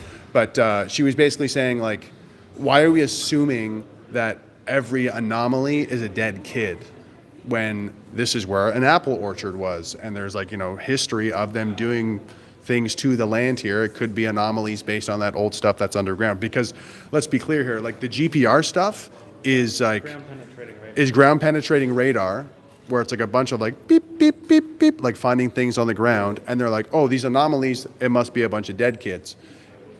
And so, like, you know, historians are like, do we know that? And I guess it kind of comes down to, once So again, that's the argument for denial, right? right, yeah. So I'd say, sure, let's say there's a lot of dead kids that aren't actually dead kids. Let's just assume that's the case. Well, there's still a lot of confirmed cases, I would like to assume, of dead kids in residential schools, or, you know, malpractice, or how they treated the kids. Like, there's a lot of, what is it called? Not harm, but just autobiographies of survivors from these residential schools. And, like, I feel like those alone are pretty good, like, what's the word here? Pretty good Evidence? literature to go off of what they used to do in residential schools. Hell, there might be a residential school that did it right. I don't know. Yeah, but bro, like, you're saying it should be a crime, though, to, like, disagree with a certain historical, like, piece of evidence. Like, if there's two, like, there's probably... There's no real, honestly, like, this scenario right here, there's no real benefit to denying, because there's still the harm that happened. Like, okay, like you're saying that there might have been errors with this machine, giving us a margin of, like, 200, 300, right? There's still, like, the rest of them. Okay, so I got a good one for you. Holocaust denial is already illegal in Canada. Now they're presenting, this is why I asked you the question, now they're presenting residential school denialism to be also illegal. And the guy passing Bill C-63 in the House of Commons the other day, he said this October 7th denialism, i.e., if you deny the events of October 7th in some way, then you could also go to jail for that. Okay, that's fair. I mean, I don't think anyone would deny what happened on October 7th. Right? What happened was the resistance fighter planned an attack on Israel. Sure. Yes. Okay, maybe here they might see that as illegal because it's, whatever, their interest to be aligned with Israeli politics or what have you.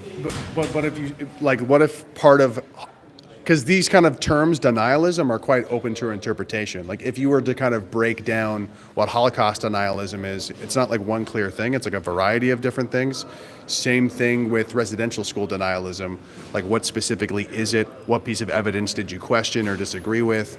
And it would probably be the same for October 7th. So, like, if you don't agree to certain tenets of like the history of October 7th, then that could potentially be a crime, or at least the fact that they're using denialism again with October 7th kind of invokes this kind of idea, okay, it looks like they might try to create legislation so you can only say specific things and hold certain opinions about a historical event. Condoning it or justifying would also be illegal with these Oh, laws. right, yeah. Yes, I missed that part. Yeah, I'm pretty sure that's part of the Holocaust now. Like, if you condone it, so if you condoned October 7th being like a Palestinian supporter, that would also be illegal. Yeah, I mean, I can see how they would pass this law just based off of how they've already passed the other laws. Yeah.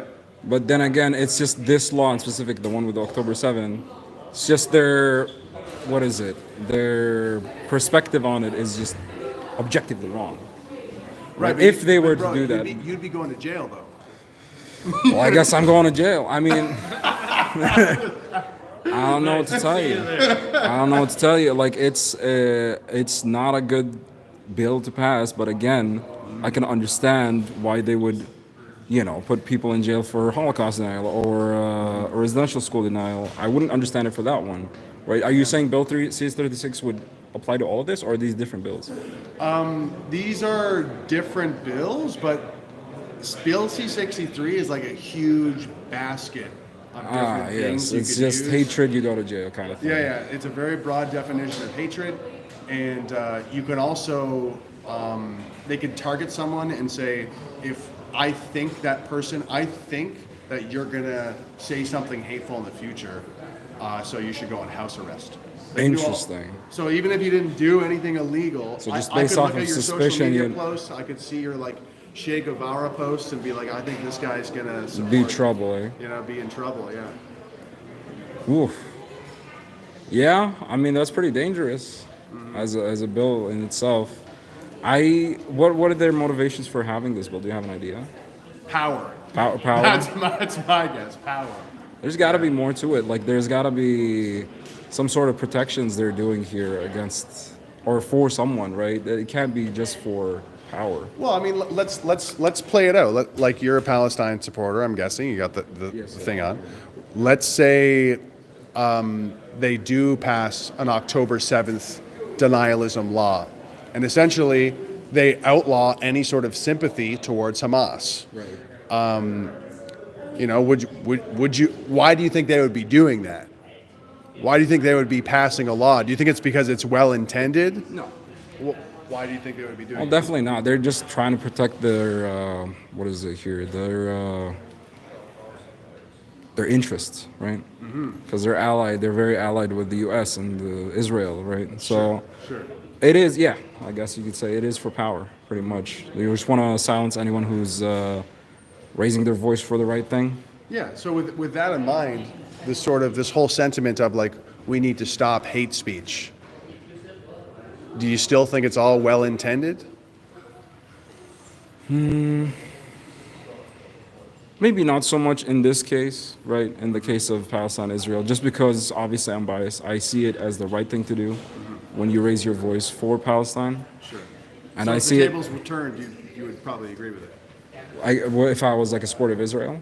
No, like the law was to outlaw Zionism. Oh, 100%. Yeah, 100%. Absolutely. Like, absolutely. 100%. Yeah, why not? Like, 100%. Like, That that's would be just, well intended. That would be. that would be well intended. Yeah, I think that's maybe what C36 is going for. But since you mentioned that they might be bringing out a new bill that maybe would outlaw, is that a hypothetical or is that something they were thinking of? So, the potential of using Bill C-63 in different directions of like different political factions, like pro-Hamas people versus pro-Zionist people, they could try to use this bill against each other. Absolutely. You were saying that the guy who introduced it, who's also, I believe, the Attorney General, he was condemning October 7th denialism. So that clearly shows that this is something that that October 7th denialism is something he would use this law against. Yeah, I mean, what are you gonna do? It's just fucking bad apples all the time. I mean, they were well intentioned with it, with the past two cases you just gave me, like the Holocaust denial and the residential school denial. Even if they found like there was some sort of discrepancy in the numbers, I still think it's very well intentioned. Like, there's no reason to deny these things. There's no like goal and to that thing. So I just gotta ask before you go. I appreciate your time. What about like the flip side of your perspective, which is like we must protect the First Amendment? Like, what we don't have a Constitution, First Amendment, but like what would you say to somebody like that who's like, well, what about the First Amendment? Like, we must protect it at all costs. Things change. Like, honest to God, like, what do you mean? Like, everything in society progresses. Things change, laws change, norms change. Yeah. It's a matter of time. Like, these things change. Like the same with the U.S. and their gun laws. Like, it's still wild to me that it's a constitutional, what's it called, right to own a gun, even though like the highest, what do you call them, gun violence is in Republican states, kind of thing. Right. Mass shootings always in Republican states because you can easily get a weapon. Right, something like that. So it's just times change, and maybe these things are better. We haven't tried them yet. Maybe these things are worse. We don't know. But fuck the Constitution, man. Who gives a shit? Things change. Yeah, but you support a Second Amendment for Palestinians to have firearms? No. No. I don't support anyone for having a right for firearms. Maybe, you know what? Here's this one. The only people who should own firearms are women, dog. That's it. Just women? Just women. Okay, why? They need, fucking man, imagine walking around the streets at night as a woman anywhere. It's terrifying, you know? That's why I think you should be the only person with a gun. Respectfully though, like, some of these bitches be crazy. You want to give them all guns? Fuck yeah, I don't care. Give all crazy bitches guns, I don't care. Fuck it, it's better than having a crazy motherfucker with a gun. Honest to God. She might kill her ex or something. I don't fucking care. Fuck him. Good riddance. A guy might go shoot up a school, man. What if it's a woman that identifies as a man? Should they be allowed to have a gun? That's a great question. No. She's not a woman anymore. There you That's go. also considered hate speech amongst that's discriminating against somebody for their gender identity. Oh no, they're a man now. But How am I discriminating? But they're biologically a woman. Well, they're a man now, so it doesn't matter. So a trans woman should be able to have a gun then? In this Yes. case? Yes. Okay. Absolutely. Because they're always going to be the ones targeted more. So sometimes discriminating against people and their sex is a good thing. Discriminating people on their sex? No, I don't think so. But you just said that women should have guns and men shouldn't. Oh, yeah. So you're saying that, like, Okay. You're saying that. Okay. It's reverse sexism, I guess you could call it. Yeah, that's true. Okay, you got me there. But yeah, fuck it, yeah. Yeah. There's a lot of things here that discriminate off of, straight up, man, listen, straight up. There's a lot of things that systemically discriminate women in general. Yeah. Right, you were talking about wage gaps, you were talking I about would just be like correcting that. access to, yeah, fuck it, man. Yeah, just give them guns, man. I don't care. Give all white bitches guns. Amazing. Yeah, well, thanks for your time. I totally think you're a little nuts, but no. Yeah. No worries. No worries. All right, have a good one. Yeah, I respect. Where can I find this content? I got the card. Oh, I gave you the card? Yeah. Look me up. My name's Greg Wycliffe. Is it just on YouTube or something? Yeah, YouTube, yeah. Okay, this is going to be a fun one to watch. All right. Yeah, for sure, man. Have a great Peace day. out. Peace out. What do you think? I totally respect the guy's confidence of like, yeah, you think it's crazy? Things change, bro. You know, we're going to jail, and I'm like, you know, that means you would go to jail. you know that means that you would go to jail. And he's like, yeah, I'll be in jail. I respect the confidence of being like, that's my belief. I'm not even going to explain myself. That's my belief. I say we try to get one more, and then, or should we just end on that? I feel like we can't top that. We can't top that, can we? We're going to end the stream. Good idea. Good call. Thanks for tuning in. Guys, we just filmed an amazing interview with Francis Widdowson. It was unreal. We're making this documentary to call out the smear merchants, to call out Antifa, who are trying to end free speech in Canada. To support it, go to givesendgo.com/savefreespeech. Mods, put a link in the chat if you don't mind.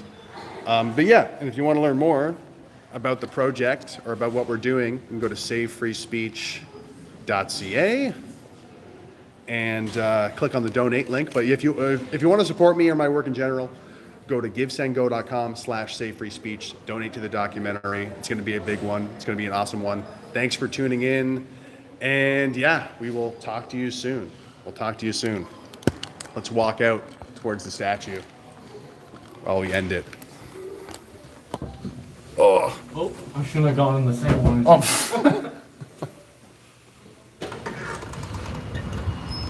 Look at this colonialist statue. Look at that. My Lord. Thanks for tuning in, guys.